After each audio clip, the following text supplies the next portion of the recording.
akin pong tinanong mga opisyal ng Bureau of Customs tungkol sa dalawang Bugatti Chiron na nag-viral sa social media dahil pag-alagala ito sa mga kalye ng Metro Manila.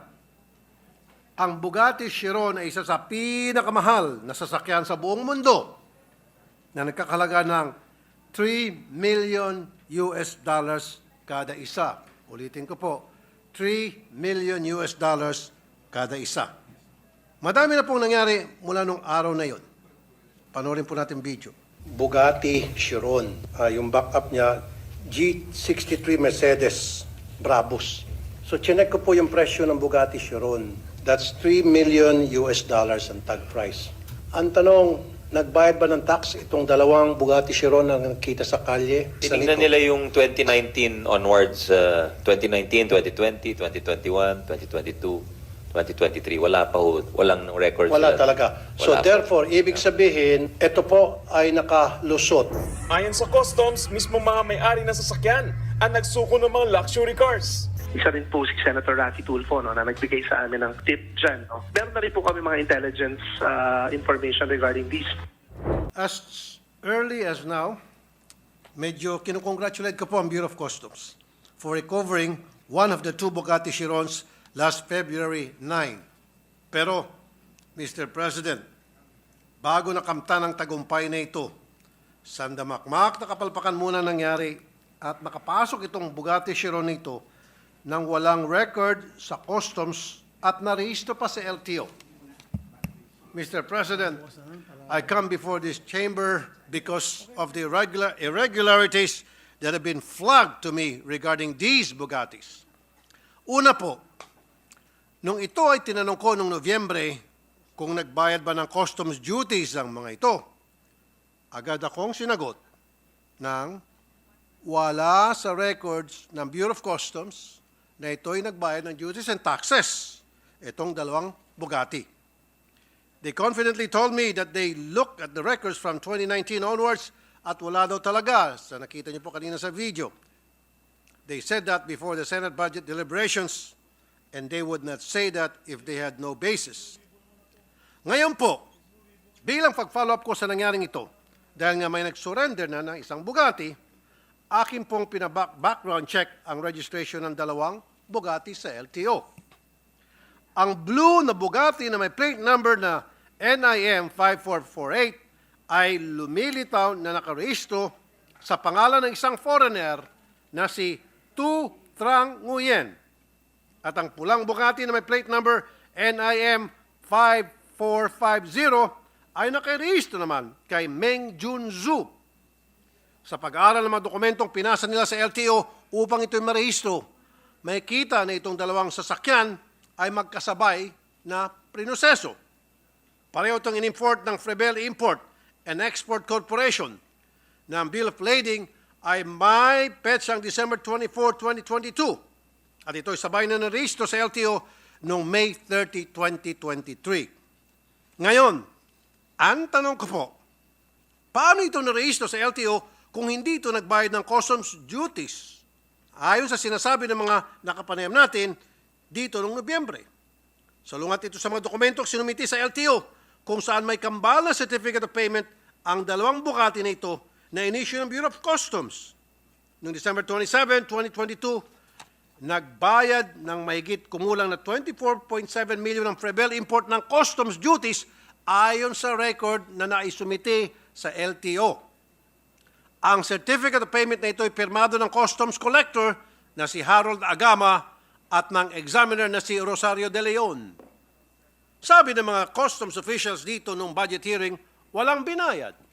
Pero ang sabi ng dokumento na pinasa sa LTO, meron. Saan po nangyaring himala, Mr. President?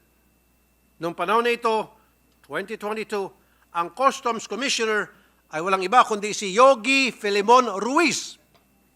Marami akong nakukuha ang balita na maluwag ang customs sa mga information or importation ng sasakyan noong mga panahon na yon. Sa madalit salita, maluwag as in, maluwag ang smuggling. At sino naman itong si Yasser Abbas, na Director for Imports and Assessment Services ng Bureau of Customs? sa kanya dumadaan ang pag-approve ng mga pumapasok ng mga sasakyan. Ano ang nangyari dito? Mr. President, sanga-sangang problema po ang nais ko mabigyan diin ngayong araw. Una po, ang smuggling. Makikita po natin na may nakagawa ng paraan para mag-import ng mga luxury vehicles nang hindi nagbabayad ng karapatang buwis. Ayon sa kaduda-dudang certificate of payment na sinabit sa LTO, 24.7 million lang ang binayaran ng kada Bugatti owner. Pero kung i-compute ito, mahigit 207 million kada Bugatti ang estimated duties and taxes na dapat sana nakolekta ng gobyerno.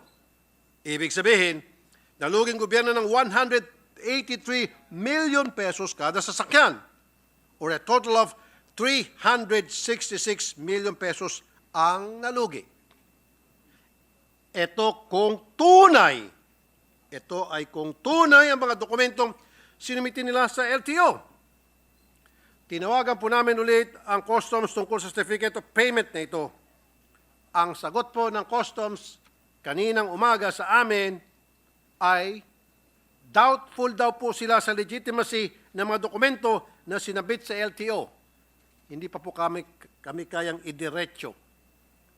Pangalawa, Mr. President, may problema po ang LTO sa kanilang registration process. Paano po ito nakalusot? Napakarami na pong pagkakataon na may mga smuggled luxury vehicles na narehistro ang LTO. Siyempre, sasabihin nila, tinignan nila mga pinasang mga papeles at ito'y wala namang kahinahinala sa kanilang nakikita. Ito na nga ang gusto kong matutukan natin dito. Sana maisaayos na ang modernization program ng customs para madaling mag-coordinate ang iba't ibang ahensya ng gobyerno tulad ng LTO. Dehado po ang taong bayan dito. We have to implement already the National Single Window Program. Itong customs, they keep on delaying it sapagkat sila ay kumikita dito. Just this year, we gave them a budget of more than 1 billion pesos for their modernization program. This should be utilized to enhance our ability to collect customs duties efficiently. Napakamakapangyarihan po nitong mga Bugatti owners. May galamay sila sa napakaraming ahensya ng gobyerno. At ayon sa isang article, itong si Trang Tu Nguyen, na isa sa mga may-ari ng Bugatti, ay isang insidente na-involve siya na isang Ferrari F8 pumasok sa EDSA bus lane. Ibig sabihin, marami pong exotic cars itong taong ito. Ano ba ang trabaho o negosyo nito sa Pilipinas? Kung legit na ito ay may trabaho o negosyo, nagbabayad ba ito ng buwis? Malamang sa malamang ay hindi. Dahil kung nakalusot ito sa customs na mahigpit ang pagbabantay nga, kung tutuusin, mas lalo pa sa BIR. Ilan pa kaya ang katulad ni Nguyen na may pribileyo sa customs, BIR, LTO at immigration? Mr. President, according to our Constitution, tayo po inatasang mag-evolve ng progressive system of taxation. Ibig sabihin, mas mataas ang kita, mas malaking binabayaran na buwis. Pero base sa mga napag-alaman natin ngayon, ang progressive po ay hindi taxation, kundi tax evasion. Mr. President, we need funds to run this government and to provide service to the people. Let us develop an effective system that would prevent tax evasion and corruption. Maraming salamat po, Mr. President.